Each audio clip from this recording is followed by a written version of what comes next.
Segundo, concentración y neurastenia. Antes de comenzar con nuestro ABC técnico, debemos introducir otro aspecto teórico. Está demostrado que el elemento esencial en todo progreso, en todo éxito, es la concentración. Se puede tener todos los talentos, todas las facilidades del mundo, pero sin concentración carecen de valor. Schiller, el genio, es concentración. Genie is place. Se ha demostrado además que la concentración tiene algo que ver con el interés y la atención, y con frecuencia se emplean los tres conceptos como sinónimos. ¿Revelan algo estas expresiones? Interés significa estar en una situación, concentración significa penetrar exactamente en el centro, núcleo, esencia de una situación, y atención significa que se dirige una atención a un objeto. No hay en estas expresiones raíces mágicas, son descripciones sencillas de un estado, una acción y una dirección. Los tres términos tienen en común el hecho de que son expresiones diferentes del fenómeno fondo-figura. La figura sana debería ser fuerte y relativamente estacionaria, ni inestable, como en el caso de la mentalidad de asociación, neurastenia, mucha psicosis, ligereza de casos, ni rígida, obsesiva, perversiones, ideas fijas. La psicología experimental ha estudiado con buenos resultados últimamente estas desviaciones del punto cero sano. Se ha descubierto que existe un índice normal de persistencia y que figuras de persistencia demasiado altas o demasiado bajas son índice de perturbaciones mentales. Para casi todo, la concentración posee aún una referencia mágica muy bien expresada por la idea freudiana de catexis libidinal. La concentración no es una sustancia móvil, sino una función. Es una simple función del ego. En el caso de la concentración artificial negativa, es una función del inconsciente, en fijaciones o en la concentración del imago.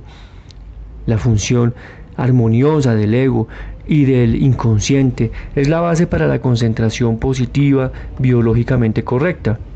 Mientras que no tenemos necesidad de tratar en este capítulo la concentración inconsciente, el dominio del psicoanálisis clásico, debemos dirigir nuestra atención crítica a la visión popular unilateral de la concentración. La mayoría de la gente entiende por concentración un esfuerzo deliberado. En realidad, este es el tipo de concentración negativo, no aconsejable. La concentración perfecta es un proceso armónico de cooperación consciente e inconsciente. La concentración en el sentido popular es solo una función del ego, no sustentada por interés espontáneo. Es identificación con el deber, la conciencia o los ideales, y está caracterizada por contracciones musculares intensas, por irritabilidad y por tal cantidad de tensión que provoca fatiga y fomenta la neurastenia o hasta derrumbamientos nerviosos. Es artificial y negativa, ya que carece de sostén natural orgánico. Se construye un muro artificial para alejar todo lo que pudiera provocar interés, lo que tiende a convertirse en figura en vez de permanecer como fondo. Encontramos dos tipos de concentración errónea, la que acabamos de describir y la concentración consciente obsesiva. En la concentración obsesiva se proyecta lo constrictivo y la persona en cuestión vive como si se le forzara, se le empujara a hacer cosas contra las que protesta y que le gustaría rechazar como extrañas y sin sentido. Sin embargo, en la concentración negativa no se proyecta lo constrictivo, sino que se retroflexiona y la persona se obliga a sí misma a prestar atención a ternas por los que no tiene suficiente interés. Se concentra más que en su tarea, en la defensa contra toda perturbación, ruidos, etc. Contrae sus músculos, frunce sus cejas, aprieta su boca, comprime sus mandíbulas y retiene la respiración para dominar su temperamento, inconscientemente dirigido contra el mismo trabajo que está realizando. Un temperamento que está listo para estallar en cualquier momento frente a cualquier interferencia. Cuanta mayor atracción inconsciente experimenta hacia el alterador, más dispuesto está a morderle el cuello, lo cual indica el apetito o la naturaleza dental de su agresión. Cuando se han entendido las actitudes de dependencia y de maniquí, se les descubrirá en estos dos tipos de concentración. En la concentración negativa, usted está pendiente de su trabajo con las mandíbulas apretadas. En la concentración obsesiva, persiste en una actitud de maniquí sin beneficio o cambio. En la pista de hielo me encontré a una persona que practicaba los mismos movimientos durante 2 años. Estaba dispuesto a recibir consejos, pero nunca ponía en práctica los consejos, nunca cambiaba. No podía soportar desviación alguna de aquello que sentía correcto y que le era familiar. El miedo a lo desconocido lo hacía apegarse a su modelo petrificado. Se describe mejor la concentración correcta con la palabra fascinación. Aquí el objeto ocupa el primer plano sin esfuerzo alguno, desaparece el resto del mundo, dejan de existir el tiempo y el contorno, no brotan conflictos internos o protesta contra la concentración. Se encuentra con facilidad esta concentración en los niños y con frecuencia en adultos entregados a un trabajo interesante o a un hobby. Como cada parte de la personalidad está coordinada y subordinada temporalmente a un solo propósito, no es difícil darse cuenta de que esa actitud es la base de todo desarrollo. Si para citar a Freud, la compulsión se cambia en volición, ya se ha puesto la pasarela más importante para una vida sana y con éxito. Hemos señalado la evitación como característica principal de la neurosis y es obvio que su opuesto correcto es la concentración, pero naturalmente lo es la concentración sobre el objeto que, según la estructura de la situación, exige convertirse en figura. Claramente debemos enfrentarnos a los hechos. La psicoterapia significa ayudar al paciente a enfrentarse a aquellos hechos que se ocultan a sí mismo. El psicoanálisis describe de esta forma el proceso. Las asociaciones libres conducirán automáticamente a los problemas inconscientes debido a su atracción magnética o la presión de los instintos. Tiene suficiente fuerza como para llegar a la superficie, aunque con frecuencia en forma distorsionada y por caminos desviados. La psicología gestal probablemente formularía esto así: la gestal oculta es tan fuerte que debe manifestarse en el primer plano, la mayor parte de las veces bajo la forma de un síntoma u otra expresión disfrazada. No debemos perder el hilo que conduce desde el síntoma a la gestal escondida. El método de asociaciones libres no merece confianza y se presta con facilidad a todo tipo de evitaciones. Por medio de la concentración en el síntoma, permanecemos en el campo, aunque en la periferia, en la gestal reprimida. Perseverando en esa concentración, avanzamos hacia el centro del campo o complejo. Durante este proceso encontramos y reorganizamos las evitaciones específicas, por ejemplo, las resistencias. El evitar la gestal biológicamente requerida va siempre de la mano con la concentración en objetos de esferas heterogéneas, de tracción mental, fingimiento. Al evitar la formación natural fondo-figura, la concentración negativa, forzada, lleva a la neurosis o en una situación álgida a la neurastenia, en la que siempre se ha percibido como síntoma prominente la falta de poder de concentración. Proponemos 2 ejemplos de cómo, al descuidar el principio de autorregulación orgánica, la concentración unilateral ha de convertirse en su opuesto, la inestabilidad mental. Un oficial extremadamente responsable estaba muy preocupado por el hecho de que había padecido desfallecimientos repentinos por los que adquirió la reputación de rehuirse a sus deberes. Me impresionó como persona sincera y le creí cuando me dijo que simplemente no podía continuar desde hacía 3 o 4 meses con su trabajo.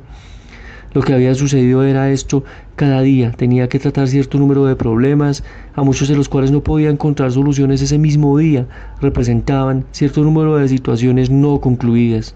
Antes de acostarse leía una historia fantástica y dormía mal, ya que las situaciones inconclusas alteraban su sueño e iniciaba a la mañana siguiente el trabajo como una fatiga mayor. Esto reducía su capacidad y más tareas permanecían inconclusas. Preocupaciones nocturnas mayores, mayor fatiga y un menor poder de trabajo iniciaron y continuaron el círculo vicioso hasta que su falta de capacidad para concentrarse lo obligaron a detenerse definitivamente. Cuando me encontré con él, vivía en un estado de agotamiento. Su trabajo, que era ya una montaña, lo dejaba con un sentimiento de impotencia absoluta. Estaba en el colmo de la desesperación. Se encontró la solución de esta dificultad en la disminución del número de problemas que tenía que resolver, en terminar los más posibles durante el día y ordenar todos los problemas no concluidos antes de ir a la cama. Después de haber comprendido que el núcleo de su perturbación se debía simplemente a situaciones inconclusas, aprendió a restringir sus problemas de trabajo a las horas de oficina, a no iniciar una nueva tarea antes de haber terminado lo que tenía entre manos y a jugar en sus horas de descanso. Al realizar este balance, no solo trabajó mejor, sino que reconquistó su goce de la vida. El segundo caso es aún más simple. Un muchacho, al trabajar para sus exámenes, se quejaba de que no podía concentrarse en sus estudios. Todo tipo de sueños diurnos interferían y distraían su atención. Aceptó mi consejo de separar estos sueños diurnos de sus estudios. En cuanto aparecía un sueño de estos, se permitía durante 10 minutos más o menos soñar y después volvía a su trabajo. Esto no era muy fácil al principio, estaba tan acostumbrado al conflicto interno que en cuanto comenzaba a soñar despierto se mezclaban frases e imágenes de sus libros de texto.